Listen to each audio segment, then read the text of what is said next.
Okay. All right, we are live. We are live. So, everybody, welcome back to the Let's Heal podcast. Thank you all for tuning in this week. As promised, I have Tia Russell and we have Greg here. He's been with, I'm gonna call him because Greg is just a friend of the family at this point. So, he needs no introduction. Everybody knows because I've had people hit me up saying who you are. You know, yo, you got Greg on the show. Anyway, everybody stay where you are. This is the Let's Heal podcast, and we will be right back where today we were talking about all things love. So, stay right there.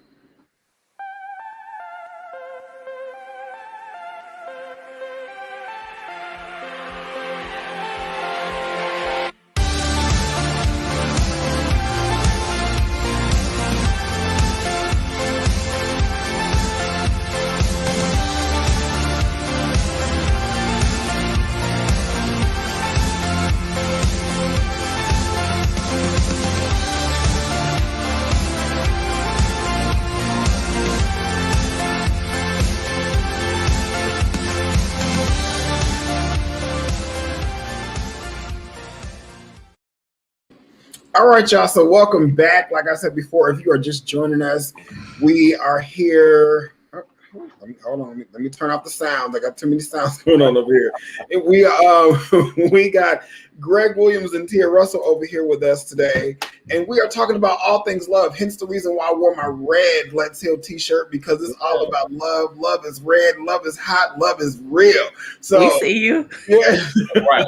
So, I need love streets. Exactly. Out in these love streets. And I decided to do love in, I guess, with this month. Then this is the last show for the Mental Health Awareness Month of Let's Heal's Feel Better, Do Better little series that I was doing this month. And I've had some really good guests, some really good information. And I chose to do love last because people need to learn how to heal properly and also give love the correct way. So anyway, before we get all into that, I'll let everybody introduce themselves. We'll go with Tia first because ladies first. So Tia, tell everybody who you are, what it is you do, and, you know, just tell everybody about you. All the things, right? Yeah, all the things. So I'm Tia Russell. I am a licensed clinical social worker by profession. I am a mom to a 4-year-old, very energetic little boy. I am a wife. I am a granddaughter and a daughter. We have a multi-generational household. So I often like to say I'm a co-captain of a multi-generational household. And I am a self-published author. Well, my family and I we're self-published authors, and we own and operate our indie publishing company, Ties That Bind Publishing. You can see some of our stuff behind me here, always about the promo, right? Talk about love. Awesome. Loving this business, loving this free market and all of that. Right. And additionally, which is kind of funny, we can talk about it a little bit later too, I'm also a relationship expert on justanswer.com. And so I'll leave that there and we can come back to what that is and what that entails. But that's who I am. All right. So, Greg, go ahead and reintroduce yourself. Because like I said in the beginning, you're already part of the family. You've been here. We have kind of laid the people out before. So just let everybody know who you are. Hey, everybody. I hope you guys are having an amazing Thursday. Thank you so much for this opportunity to be a part of such an amazing work. So I am Greg Williams. I am by profession a retail executive, multi-unit retail executive. But the reason I'm on the platform is for my company called BTG, which stands for Bridging the Gap. I have an organization and we consult individuals about how to, one, establish, but most importantly, set the right foundation for their business. So I work with 501c3s. I work with small churches, big churches. I work with small business, big businesses. But most of what we do is about building people, teaching people, and growing people. And my biggest tagline is I want to bring Fortune 500 concepts and algorithms to small business. And I have seen some great success because that's where I come from, Fortune 500 organizations. So thank you again for the opportunity. All right, good. So today I brought these two people because, like Tia said, she's a relationship expert and Greg is a business person. So in both of those, like the personal life, you have relationships, and then also in business, you have relationships. And Me as a life coach, I'm always talking about my 3 C's: consistency, consideration, and communication.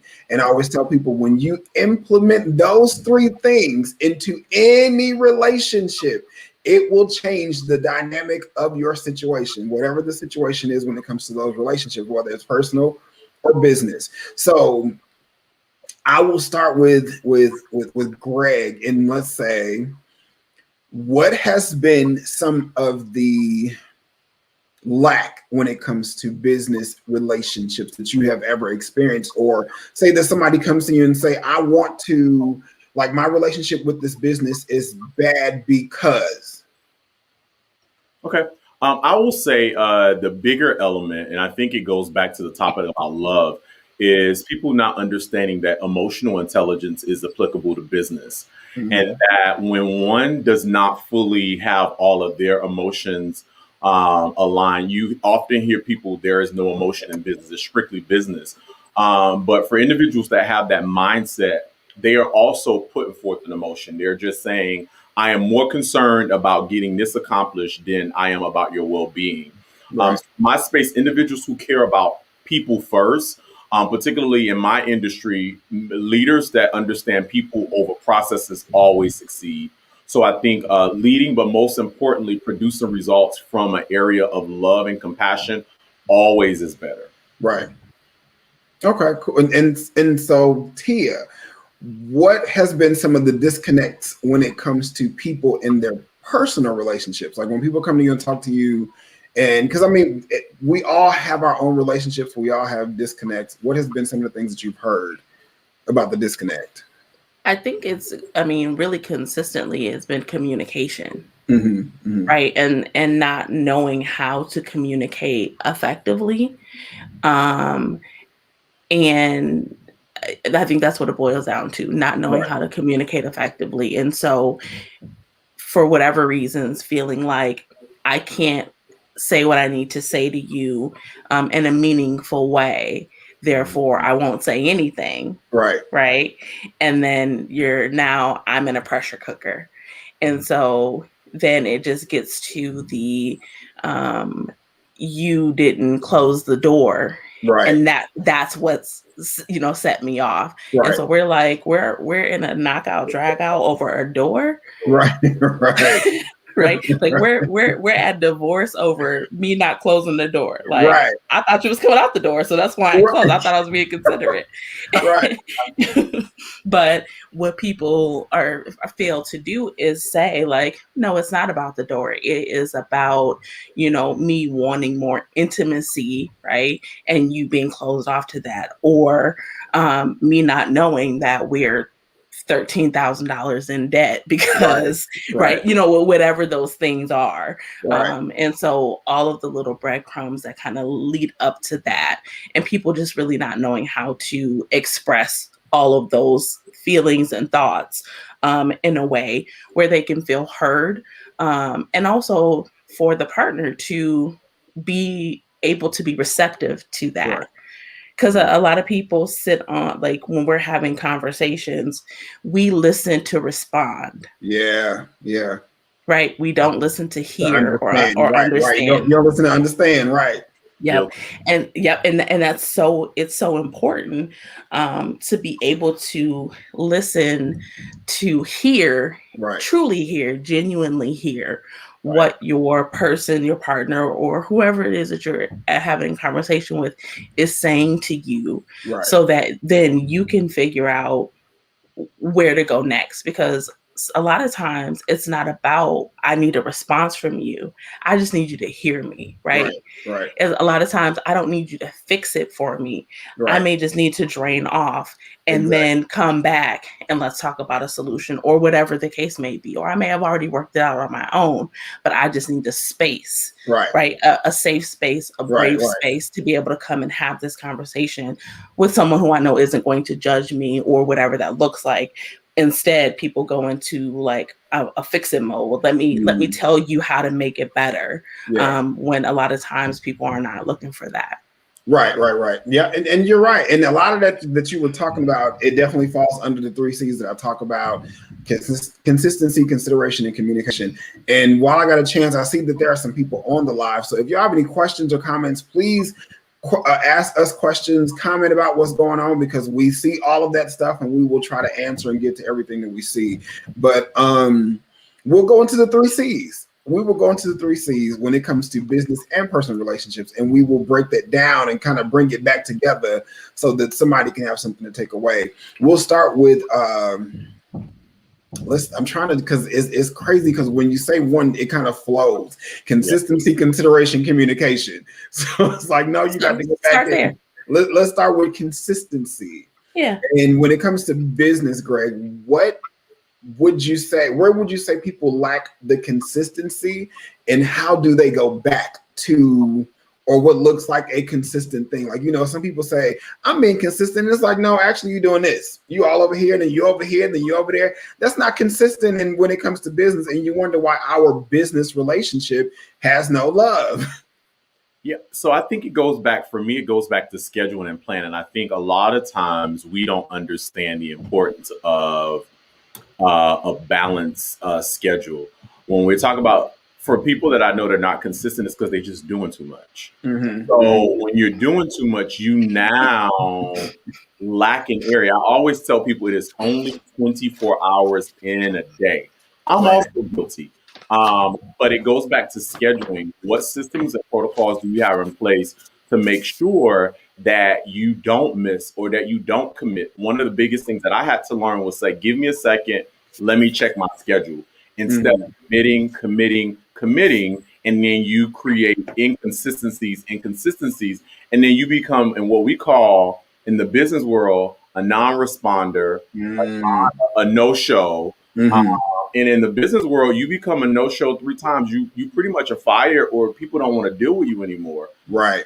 So for me, I learned that it came in scheduling, but then also the art to consistency is also learning no. And people are like, that don't have anything to do with each other. Yes, they do. Yeah, definitely. It requires you 8 hours worth of energy to do this. That just means I can't commit to that. Right. I didn't commit to it. I have nothing to be consistent about, because I not only could commit to what, and I know I went to another C, but I only can be consistent in something that I know. And then the other thing is unrealistic expectations about what you can and cannot do.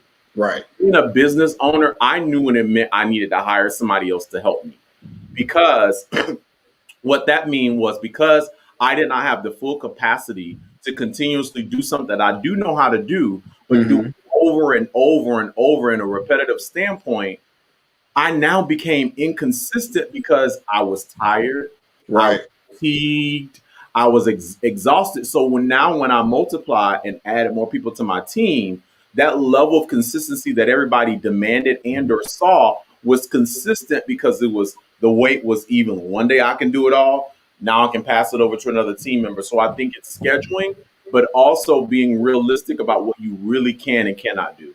Okay, yeah, definitely. Because I feel like when it comes to business, your brand and your name is everything. Yes. And a lot of times, even if you do miss that first or second appointment for anything, you're already setting yourself up to, oh, we can invite this person, but they probably won't show up, or we won't hear from them. And then even if you do respond, it's like, are they really going to follow through? Or are they really going to attend this? Or are they really going to be a part of this situation? And I think that, being now that everybody is going through their whole PPP thing and everybody's starting their businesses. And I'm like, people also need to understand, hey, Jazzy, how are you? That building strong relationships is what's going to make your business successful. I don't care how much money you put into your business, until you actually learn how to be consistent and build the brand and have something to stand on when it comes to your name and your brand.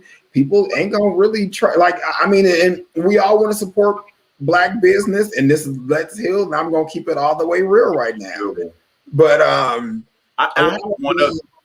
Black businesses, I think that their consistency, I'm not saying that you have to water yourself down when it comes to something like that, but be consistent across the board. Like I was talking to my mom. My mom, she loves when I say, homeboy hookup or the cousin coupon.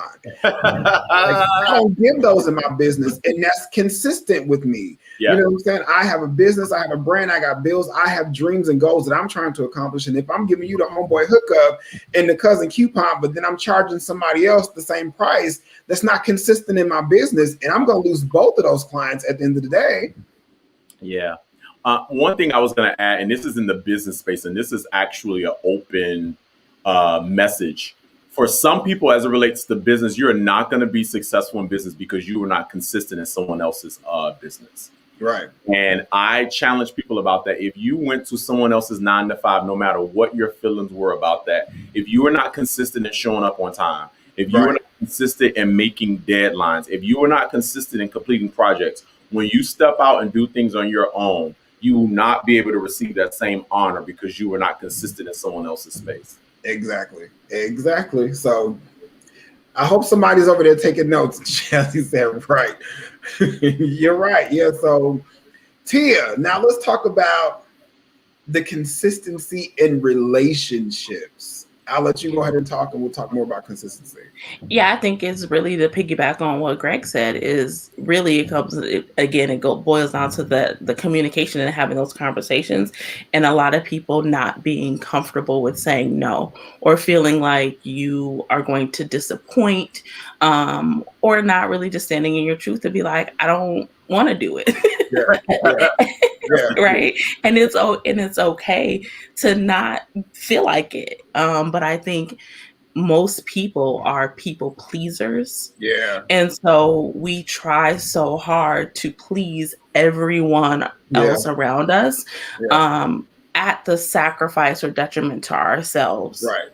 And so when we do that, because we act in that way, when people are asking us all of these things and we know that our schedule is jam-packed and we know that we don't have the capacity for one more thing, we're like, oh, I'll just figure out how to do it, right? Like I'll, be driving to appointment B while I'm still doing the call for appointment A, and I'm braiding my hair on the way, eating my lunch, doing my toenails and fingernails, putting my makeup on. And you're like, how? Stop messing people up, please. and still trying not to run into the car in front of you, right? Exactly. Or get a speeding ticket. Because before you know it, I got a speeding ticket. I have my makeup halfway on, and my nails halfway polished, and my halfway got this ponytail in. Right. And you still late. And you still late. And you still ain't make it. Right. So I think it really comes back to that. And really at the root of it is living in your truth. Yeah. Whatever your truth is for you, but also making sure that your communication is consistent, and being okay with saying no, and being okay to say, you know what, I would love to do that for you, I just am unable to. Right. And consistency starts with, I guess, honest communication to yourself. You know what I'm saying? Like you need to be able to know what you can and can't do before because people are going to come to you and say, I need this from you. Right. And, like I said, people are pleasers. So a lot of times we're going to say, I don't know how to do that, but I can learn.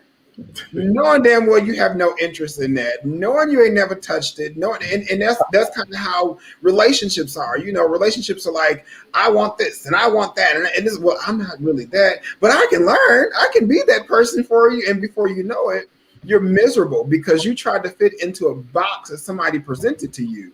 Like when I date, I'm always like, I don't fit in a box. So if you're trying to date me, please don't bring a box because I'm gonna step on it. Wow. I don't fit in it. My thighs too thick. It ain't gonna happen. Flexibility sometimes causes a catastrophe. Yeah.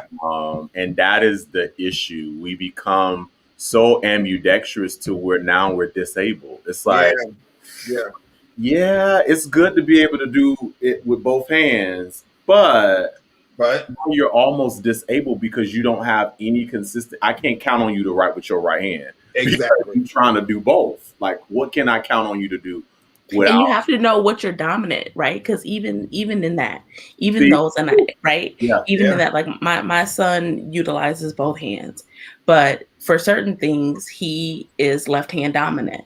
yeah, For some things, like my husband's the same way. For some things, like he right with his left hand, but he throws with his right. Yeah. And he knows that. So if he's Yeah. out playing a pickup game of football and he quarterbacking, he ain't gonna be out there throwing with his left hand because he Right. knows that ain't gonna get them yards, right? Right, So he knows what to use when, and I think that's exactly it. We have to know when to do that. It's Yeah. great to be able to yes, to be a jack of all trades, Yeah. right? Yeah. But if you need a fly swatter, but you constantly going for your hammer, you're not going to be productive. Right? It's not going to work. You're not going to get the results that you need. So you need to know you need to know when to do that, right? The insight, you have to be insightful in that. And I think you're right. It starts with being honest with ourselves. And sometimes we don't want to be honest with ourselves because when we do, we have to deal with our ish. And don't nobody want to deal with their ish. You got to deal with it, and you also have to, because a lot of times, and I'm going into a whole nother thing, and I told myself that I wasn't gonna get on here preaching tonight, but what's in you has to come out. Yeah, but when you go into something like that, you also have to understand that journey of this self-discovery, you're gonna have to learn how to do it and be by yourself, and a lot of people don't know how to do that. And that goes all the way back to the pandemic and to some other conversations that I've had.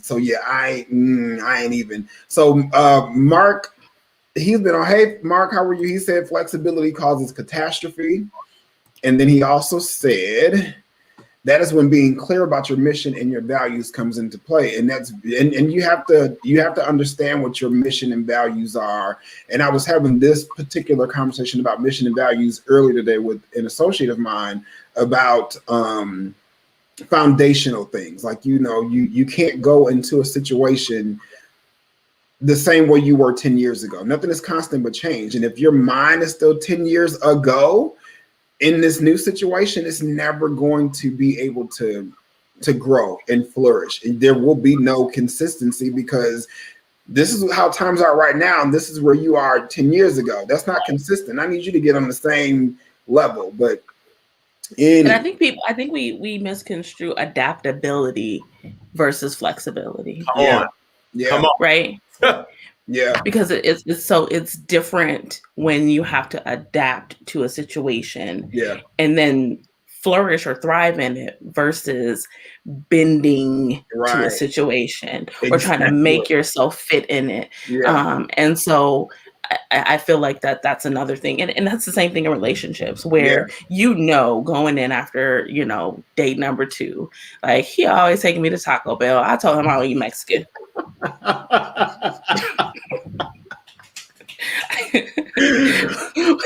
On my profile, I said my favorite food is Italian. He swiped left, and we had Taco Bell every day, right? And then we're like, but maybe I can learn to love tacos. Right, maybe I can like Taco Bell because he likes this. No, right? Absolutely, I want to be flexible, right? Versus being like, listen, I don't have to go to Olive Garden.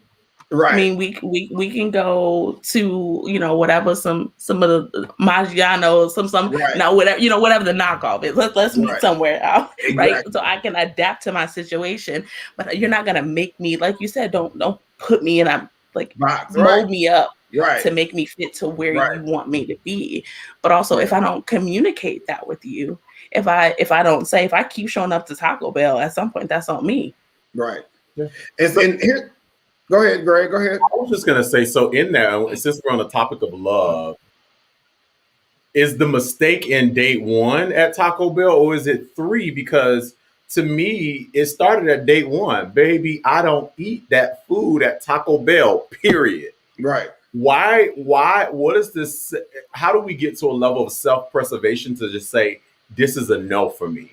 But I think when desperation becomes to the point of level, you now say it's scarcity, ain't enough. So I'm just gonna have to settle for the Taco Bell. I might have upset stomach tomorrow, but I'm How do we get to a level of confidence within ourselves and saying, no, baby, Taco Bell's not. What we can do is we can go drive through the Taco Bell for you, and Right. we're gonna roll over to Chick-fil-A for me. That's the adaptability, but That's the adaptability. That's, Yeah. I would say that's too flexible. Yeah, that is way too flexible. I just have the chalupa meal. But see, and I guess that's the perfect segue into the next C, and that's consideration. You know, like if you have somebody and you communicated that to them that you do or don't prefer or like something, and they continue to do that, that's also a red flag of them not considering who you are. You're not listening to me. You're not paying attention to me. And it goes into your business. It goes into love. It goes into our relationships. And until you learn how to have consideration and know that it's not just about me, I call it the I, me, my syndrome. And I know a lot of people with the I, me, my syndrome. I want this and this is my way. And no, you got the I, me, my syndrome. We're not going to work. It's not going to work. I can't. So but you're right, Greg. I think it's right there, right? Like from that moment where we pull up to Taco Bell, and I'm like, now I know he saw under my dislikes. But even Taco Bell. Even before then, wouldn't you have had a conversation about the first date? So that would happen even before the first date. Exactly. And also, hey, you're not listening to me. Or you don't care, right? It goes right back to that. You don't care. And so then at that point, for me, I would be like, oh, we could go ahead and order your food, but I'm calling me an Uber because clearly, because clearly you're not, right? You're not listening. Right. You're not listening. You've seen it a couple of times, right? You saw the initial where I said it's been laid out. We've had the conversation, right? We've talked weeks upon weeks about what our likes, our dislikes, our this or that, what our first date was going to be like. And then here we are. So either you just don't care or you really are like trying to make me right out the gate do something that I don't want to do. Right. And how will that set the tone for future conversation, for a future relationship or whatever that is? So being able to be like, thanks, but no thanks. Yeah. And a lot of people are not comfortable with that because they feel like, well, this might be the only one. My mama said I'm getting old, my eggs drying up. I need to, and you feel like you got to snatch that now. But, but like they say, all money ain't good money. So, right. and that relationships. Yeah. So Greg, what were you about to say? You were about to say something. Yeah, I was going to chime into the aspect of it goes even to business relationship. I think the problem is that people are so focused on the future. So in that moment of, we can keep using the Taco Bell example, they're just saying it's a short-term sacrifice for this beginning relationship, but all of these other attributes about me are good. So he or she shouldn't be a big deal. The same in business, where you go in business with someone and they become the know-it-all aspect and they need a part of your expertise, part of your credential, or part of what you've done to help their business level set, but they don't want to have a healthy business conversation. They don't want to be checked. They don't want to be. They don't want to go through a process. They just want you to give them what they feel like they need. But because you're saying, well, this is a really good deal. I tell business people that I consult every day, when they write their business plan, write it 5 or 10 years out from now. If someone to come buy your concept, how much do you feel like your concept is worth? Because you put that in writing as a part of your business plan, you know when it's time to fold and sell it, or you say, no, I know it's worth more. But it goes back to even when you think about the African-American culture, particularly in the music industry, or when we on contracts, and when we sell our brands to people, someone is not knocking on your door to come put you as a music artist, or buy your business if they thought that it was not worth it. Right. Well, why then do we undersell ourselves because we're excited about the moment or the future potential, that we forget in that moment something on I call it my non-negotiable list has been hit, and we forget that. In relationships, do you have that non-negotiable list? Do we have that? Hey, yo, this total knockout, not happening. But we'll say, you know what, it was just a little bit. I'm gonna try it again. Right. I'm gonna try it again on the next week. Right.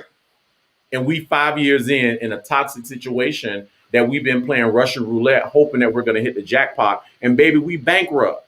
Still trying it. And you knew that from the beginning, but you, like you said, 5 years in, and now you talk about, well, I knew. Well, if you knew, why you telling me? Because now you sound stupid. Yeah. Well, then it gets to the comfortability factor, right? Like we become comfortable, and I tell people all the time when we're talking about like relationships, I say sometimes it has to be more than history. Yeah. Right. If history is all that you have, then you really need to take a step back and look at that to say, what about what we have going on currently? Right. Right. Because if you keep talking about, well, remember that time when right. It's always great to reminisce. It gives you the nostalgia. You're right. Speaking to all of my soul right now.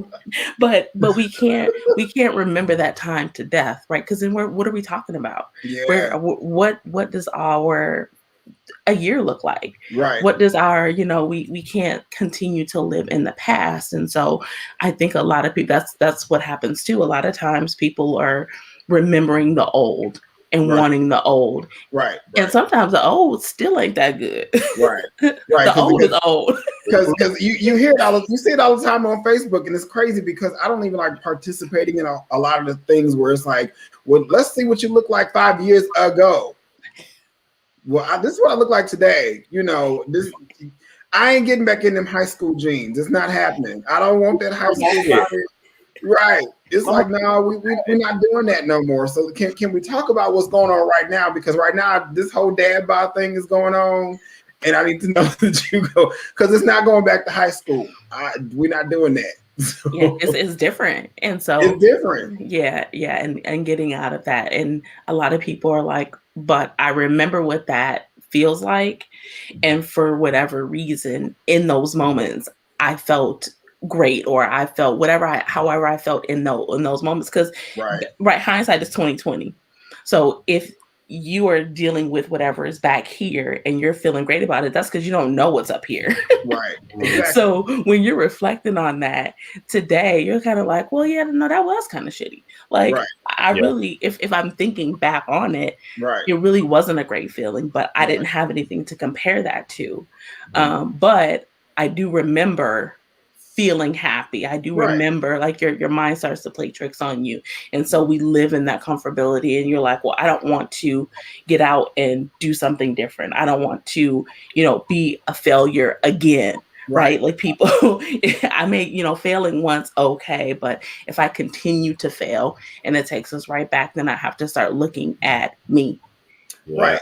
Yeah. Because a lot of times people don't like to hear that. Like when things go wrong, and that's why when I talk to people, I'm like, the consistent or the common denominator in everybody's issue is you. It ain't them.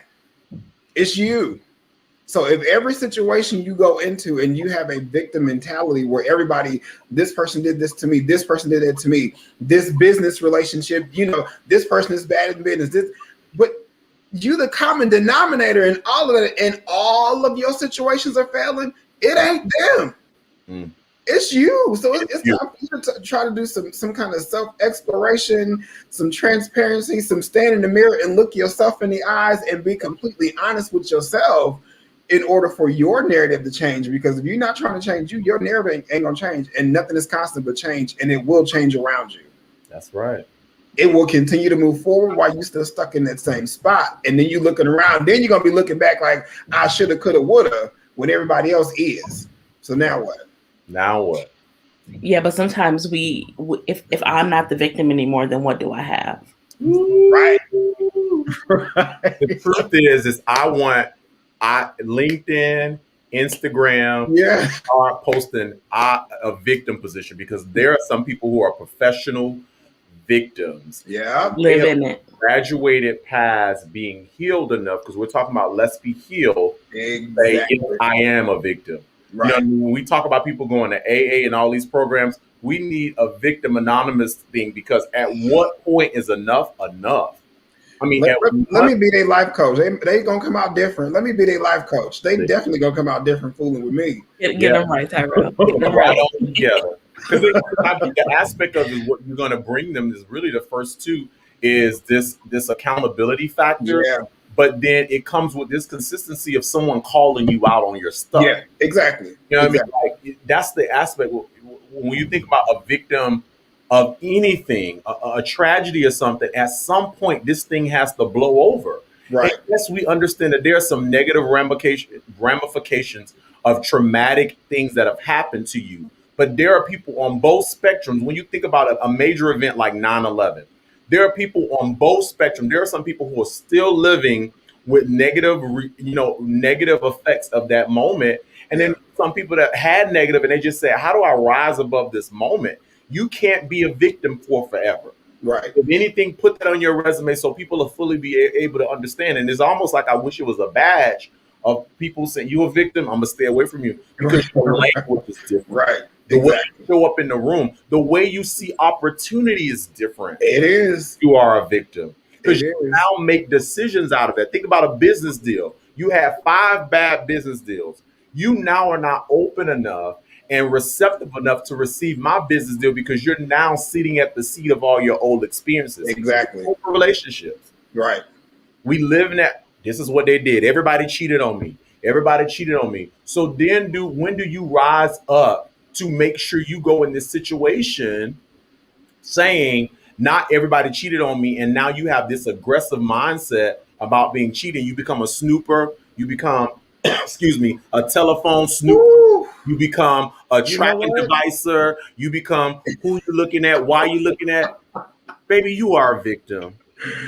Oh my God. Because the person that might be for you can't even be a human being because you're now watching everything that they do.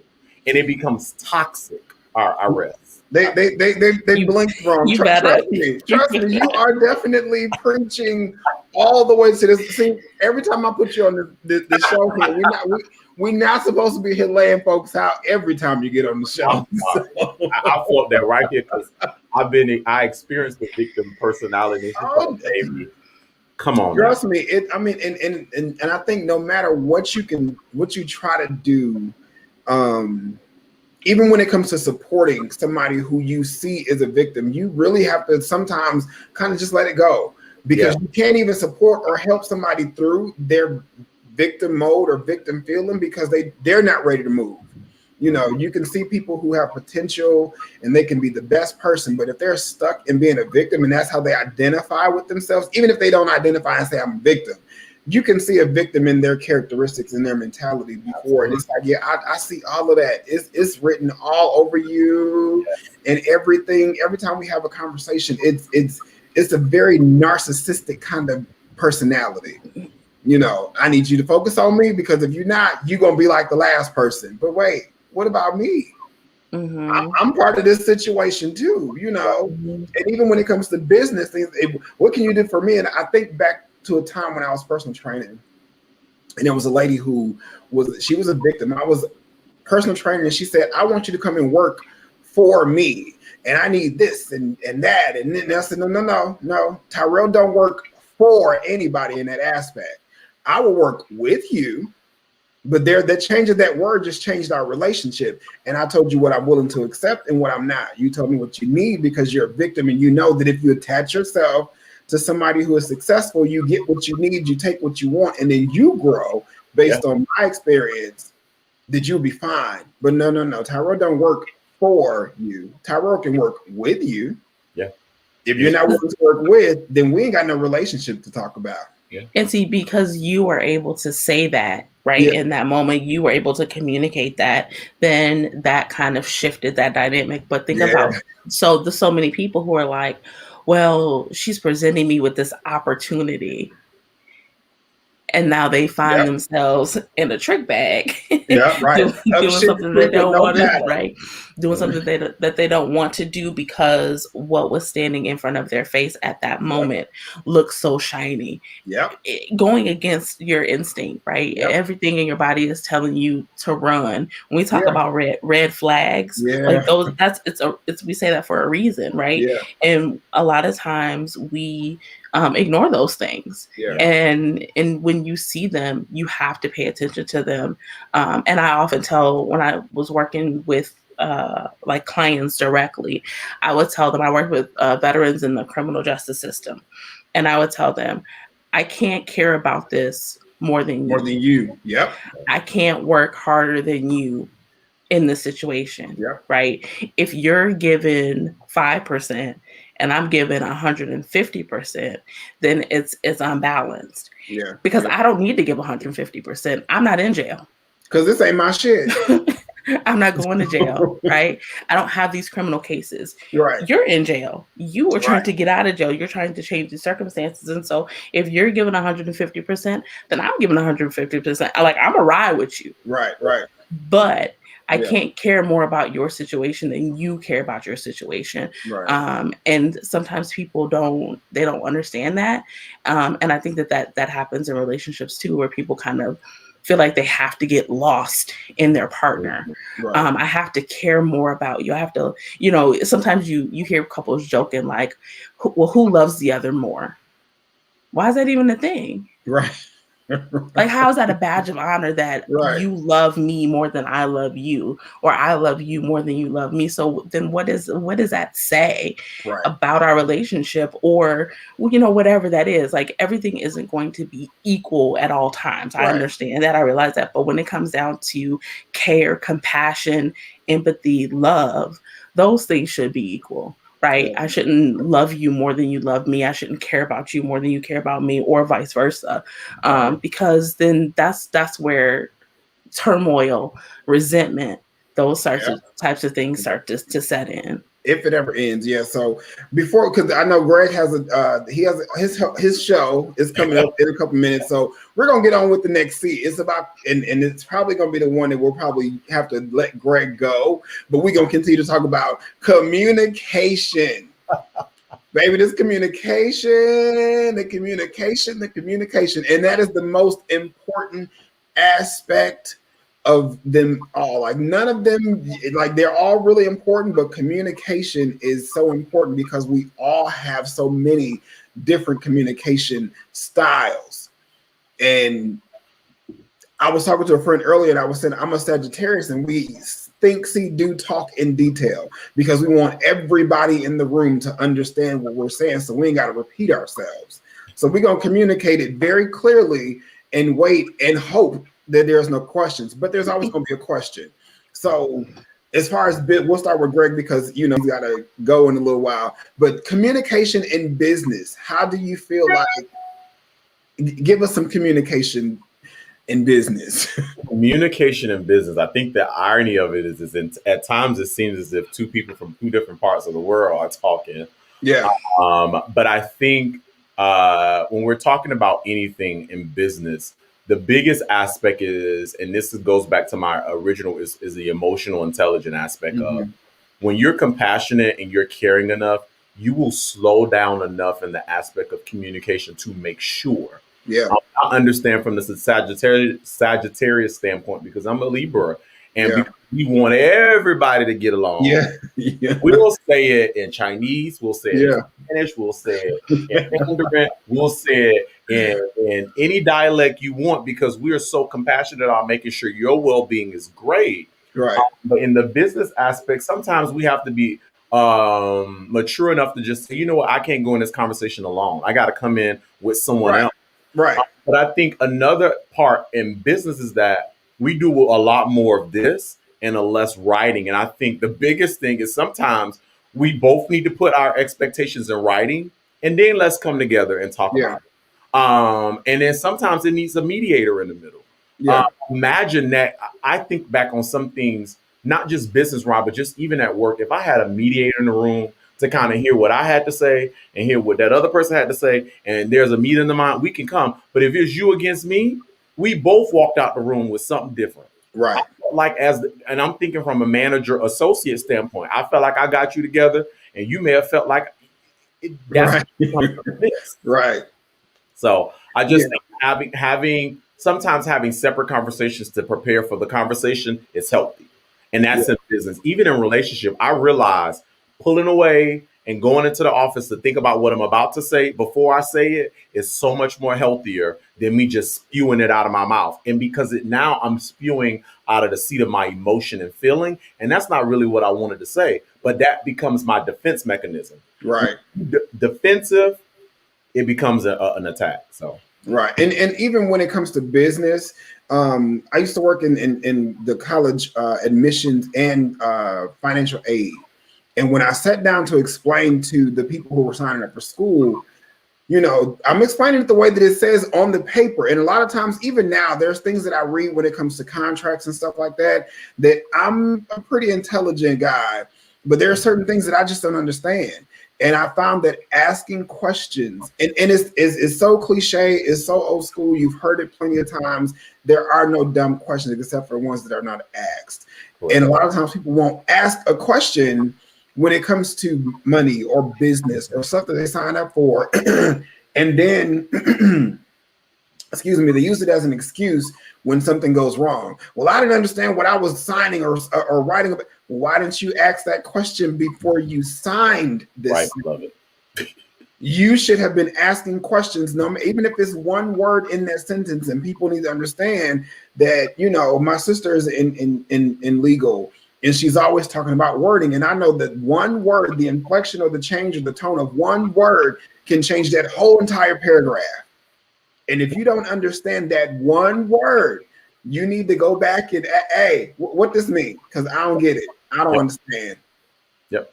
Before I sign this, before I agree to this, before I offer my services or what I can or cannot do, what does this mean? And you need to make sure that when you ask that question, you don't leave it alone until you understand it. Yep. Even if somebody explains it to you, it's like, yeah, I hear what you're saying, and I still don't understand. Maybe you can tell me so that I can understand. So, yeah. So Tia, you gotta go. So I just want to thank you guys so much for this opportunity. Nice meeting you. You too, Greg. Out to me on BTG if you guys need me. Thank you so much for this opportunity. And I look forward to hanging out and talking again. You always get me stirred. So with that, we're gonna go on a short break real quick, and when we come back, y'all, it's just gonna be me and Tia, and we will still be here talking about communication. So we'll be right back. Everybody stay right there. Greg, I will chat with you later. Thank you.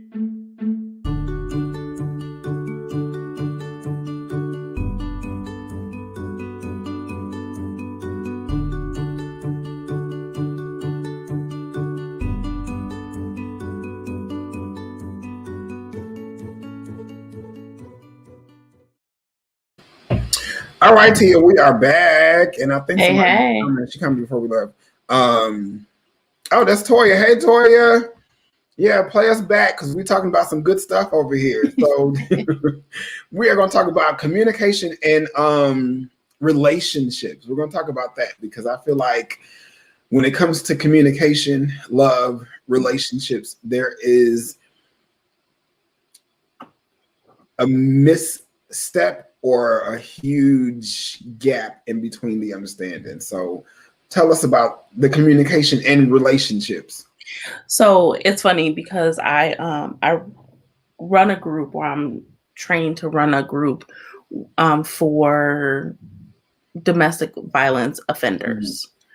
It's called Strength at Home, and it's an amazing group that we use with veterans in my current setting. And there's a huge section of that where we talk about effective communication. And in our very first session, we talk about aggression and aggressive communication. And for a lot of individuals, they feel like they have to be aggressive in order to get their points across or in order to get their needs met. Many of them say that style of communication serves them well in their professional lives, right? In business, getting contracts, being the boss, those types of things. And what they mistake is assertive communication, Right. and that assertiveness and aggression are two separate things. Exactly. Right. And so the goal is to get them to really see and wrap their minds around what assertive communication is, Right. what that means, what that looks like. Yeah. And so we teach them a bunch of techniques and throughout that process. And one of the main things that we introduce first is the idea of taking a timeout. Mm-hmm. Mm-hmm. Because sometimes when you're in a relationship, like nothing is without conflict, Yeah. right? And lots of people want to avoid conflict, so then we don't go down that road. We don't have these conversations because I don't want it to turn into an argument because I'm not comfortable with that, or Right. whatever. Nothing ever gets settled. Blah blah blah. But it doesn't always have to be an argument, right? Or conflict doesn't always have to be a negative thing. Conflict doesn't mean we're shouting, At odds, right, knocking things off the table, throwing Right. spoons. It doesn't mean that, or doesn't. It can have just to mean a mean difference that. of opinion, and I think that when you Yes. have difference of opinion, it still requires you to respect that the other person has an opinion. It may not be mine, but I still respect your opinion. Yeah, but I think it goes back to that people pleasing, right? We want to be so kumbaya-ish all the time. Wait, hold on. Because I got a t-shirt that say "Don't kumbaya me." I sell t-shirts that say "Don't kumbaya me," and that's exactly what it is. It's like, I'm not saying that I'm always right, and I'm not saying that you're always right. What I'm saying is, I got some shit to say, and you may not agree with it, but I'm still gonna say it, and this is how I feel. Now, are we gonna move forward peacefully? Or are we just going to agree to disagree, or are we going to agree to separate? And that's fine too, because, sometimes that disagreement can cause you to understand, you know what, this situation ain't for us. And that's okay. Especially when it comes to relationships. Like, you're not going to, when I go into dating, I always tell people, I'm just here to learn about you. Mm-hmm. I'm not here because, you go into that whole, well, tell me what this you like and tell me what that you like. And it's like, I don't want to tell you all these things because now you're going to try to tailor who you really truly are based on what I like or what I dislike. And I don't want you to do that, because that creates a representative, and that representative is only going to be here for so long before the real you shows up. And who's to say that I'm gonna like the real you? It's almost like that show Catfish. When you watch Catfish, and they're like, because I've been watching that religiously lately, and they're like, well, I felt like if you just talk to me, that you would fall in love with me and in my conversation. And it's like, oh, hell no.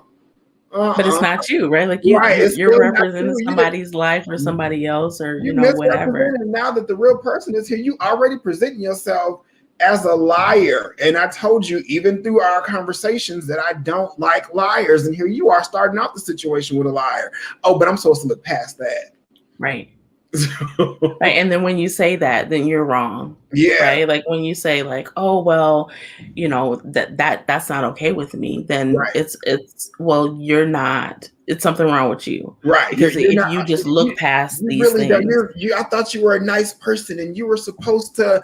I was a nice person with the person who I thought I was talking to, and here you are, a whole nother person. A whole nother person. And hell, in some instances, a whole nother person of the opposite sex of who I was looking for in the first place.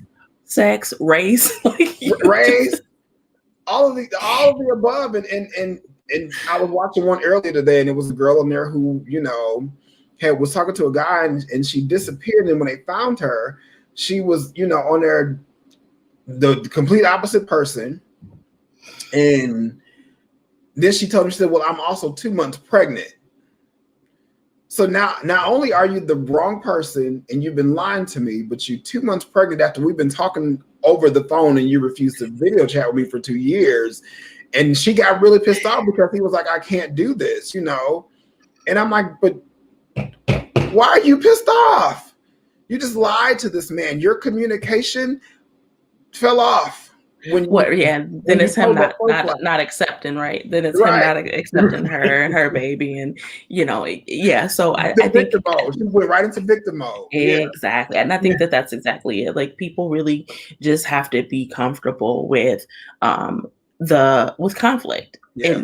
and removing the stigma of what is felt when people say like we're in conflict, right? Because Right. it's a connotation. There's so many negative things attached to that. Right. But being able to have those heated discussions, Yeah. whatever they may be, and then coming out with a different perspective, but also back to what I was saying earlier, like when somebody's having a conversation with you, or when you all are having that conversation, to not be so quick to listen to respond, Right. because that's a huge thing. It's like you're talking to me, but I'm already thinking about the next 12 things I'm about to say. Right. Because I'm gonna get mine in, right? Right. And So I haven't heard a word you said. You're like, when is it my turn? When is it my Right. turn? Because, and I haven't heard you, right? Because I'm in here, Yeah. and so I'm listening to my own internal dialogue, Yeah. and therefore we may be able to come to a resolution. But because I haven't heard anything that you said, I'm still focused on that initial point Yeah. that brought us to this argument. Right. And Yeah. so now we're on this hamster wheel and we're going to keep going. And so I think that that's extremely important, is for people to really be mindful and listen effectively, but truly. Right. And when I say that, I know y'all probably like, girl, we hear you. Listen to understand. Don't listen to respond. But right.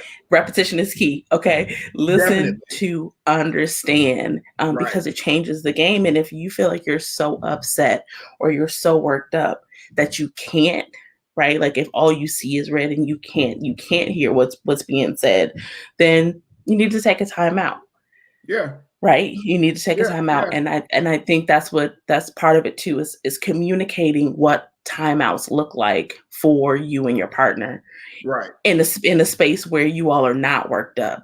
Right. So that when somebody does that, you're not like, oh, like I'm talking to you, you just gonna walk away. Yeah. Like it's no. So we have that established. Like if one of us feel like we're just not hearing, or we're not in the same a space to be receptive to what that looks like, then if whatever the signal is, whatever we do, right, then when you see me do this and I'm gonna go to the living room, you're gonna go to your man cave, right. We'll sit there for 30 minutes, we'll come back. If we can talk about it today, then we'll talk about it. If we can't, then we'll come back, right, and have a conversation about it when neither one of us are worked up. Yeah. And so that really we teach that skill in the group that I facilitate, and it is a game changer.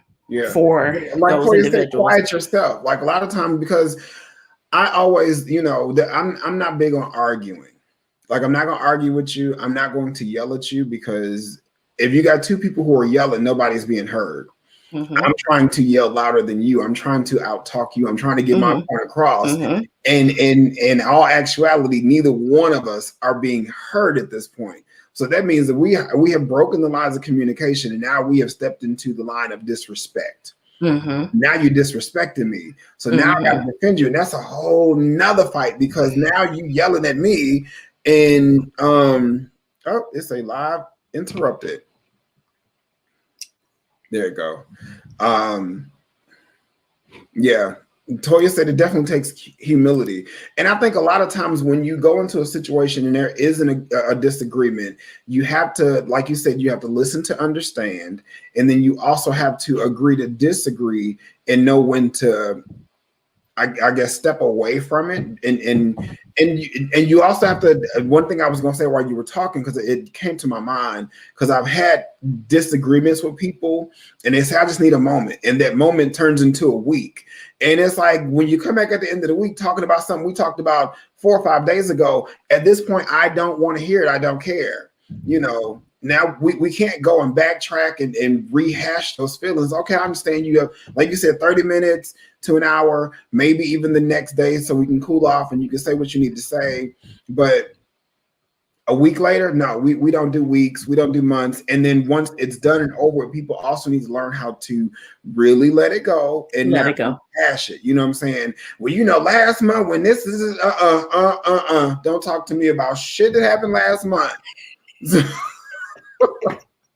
Right. Toya said I may not even remember after a week. Right. Like what was we arguing about? Like, what the hell? And that's exactly what happens, right? It's because, again, I'm not being honest. So when we sit down and have that conversation, if I'm really not over it, then I need to tell you, you know what? I'm still not ready, Right. right? Because if I try to engage with you and now I'm just you to death, Yeah. then yes, the next thing you do is just going to stack on top of the residuals of what I already feel. And then I'm going to be talking about, that one time you bought me a chocolate birthday cake when you know I don't like chocolate. You're Right. like, well, that was 10 years ago. Right.